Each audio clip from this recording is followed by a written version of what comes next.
हड्डियां और जोड़ ये हमारे शरीर का वो ढांचा है जिस पर सब कुछ टिका है। आज के आखिर जरूरी क्यों है? क्योंकि देखिए, मजबूत हड्डियां ही तो एक अच्छी एक्टिव जिंदगी की बुनियाद है। तो चलिए शुरू करते हैं। शुरुआत एक हैरान करने वाले फैक्ट से करते हैं। सोचिए, एक हड्डी को कमजोर होने में कितना वक्त लगता होगा? अंदाजा लगाइए। महीने, साल? नहीं, सिर्फ 20 दिन। जी हाँ, सिर्फ 20 दिनों में एक हड्डी को नुकसान पहुंच सकता है। और अब इसका उल्टा देखिए, उसी कमजोर हड्डी को वापस मजबूत बनाने में लगते हैं करीब करीब 150 दिन। मतलब नुकसान पहुंचाना कितना आसान है और भरपाई करना कितना मुश्किल। इसीलिए तो पहले से ही ध्यान रखना इतना जरूरी हो जाता है। तो कमजोर हड्डियों की पहचान कैसे हो? कुछ आम संकेत हैं जिन पर ध्यान देना चाहिए, जैसे बहुत जल्दी थक जाना, मांसपेशियों में बार बार दर्द होना, किसी मामूली सी चोट से या कभी कभी तो सिर्फ खांसने भर से फ्रैक्चर हो जाना, सांस लेने में दिक्कत महसूस होना, या फिर थोड़ा सा चलने के बाद ही पैरों में लगातार दर्द रहना। समझते हैं एक गंभीर स्थिति को, जिसे कहते हैं ऑस्टियोपोरोसिस। ऑस्टियोपोरोसिस वो कंडीशन है जिसमें बोन डेंसिटी यानी हड्डियों का घनत्व कम होने लगता है। इससे हड्डियां पतली, कमजोर और इतनी नाजुक हो जाती हैं कि उनके टूटने का खतरा कई गुना बढ़ जाता है।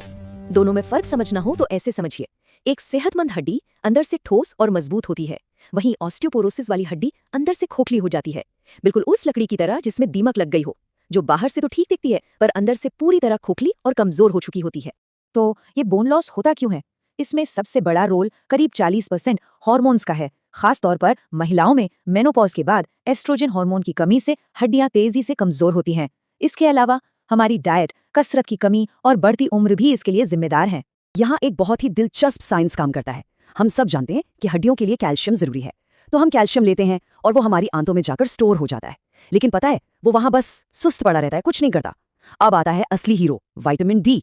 विटामिन डी एक मास्टर की, एक चाबी की तरह काम करता है। वो आकर इस सोए हुए कैल्शियम का ताला खोलता है, उसे जगाता है और शरीर को कहता है, चलो अब इसे इस्तेमाल करो। तो असल में विटामिन डी के बिना खाया हुआ कैल्शियम किसी काम का नहीं। तो हमारी हड्डियों को मुख्य तौर पर 3 चीजों की जरूरत है। रोजाना करीब 1000 मिलीग्राम कैल्शियम, जो हमें दूध, दही, रागी और हरी पत्तेदार सब्जियों से मिलता है। साथ ही मैग्नीशियम और फास्फोरस भी बहुत जरूरी हैं। ये हमें कहाँ से मिलेंगे? ब्रोकली, बीज, सोया, मटर, अंडे और नट्स से। आप देखते हैं कि जोड़ों की स्मार्ट देखभाल कैसे की जाए। यहाँ हम बचाव और इलाज के कुछ असरदार तरीकों पर बात करेंगे। अगर घुटनों में दर्द है या वजन ज्यादा है तो हाइड्रोथेरेपी एक शानदार तरीका है।